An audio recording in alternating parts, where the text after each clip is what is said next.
Marta has been working as a retailer at the Lviv industrial market for several years. She came to Kyiv to join the protest against the weekend quarantine.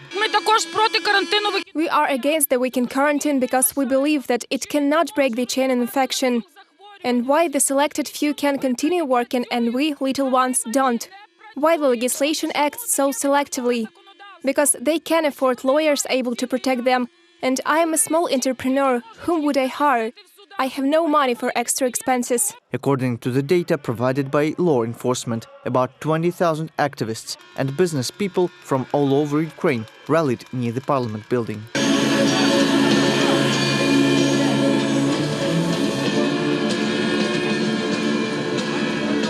Meanwhile, Ukrainian lawmakers convened in the Verkhovna Rada to consider the cancelling of the weekend quarantine. 2 days are not enough to solve the problem. If you have to, then go for a big 2-week lockdown, as all countries in the world do, to break the chain of infection. But of course, we need to support people, and we, together with government, have to develop the compensation tools so that people are not left alone with the problem. However, Rada failed to adopt the draft.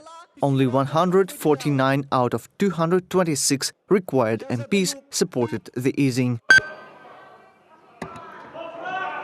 149 за. Я дуже добре чую вас всіх. По фракціях, будь ласка, покажіть. The weekend lockdown reduced the activity of the large Ukrainian cities down to 27%. The main goal of the weekend quarantine is to prevent the growth in the incidence rate, as Prime Minister Denis Shmyhal stated. Otherwise, the figure for daily infection growth in Ukraine will hit the mark of 20,000 in 3 weeks. If we don't take action, we can run out of beds in a month. This is despite that in recent months we have doubled the number of beds. And then there will be only one solution: a strict quarantine up to a complete lockdown. The lockdown for at least 3 weeks. This is what France, Germany, Austria, Great Britain have done, and most European countries as well. Earlier on Monday, at a conference call with the government, President Volodymyr Zelensky directed to advance programs of economic assistance to business people. According to the decision of the Cabinet of Ministers, there will be loan repayment holidays for the industry. Also, the Cabinet plans to consider weekend lockdown as the force majeure.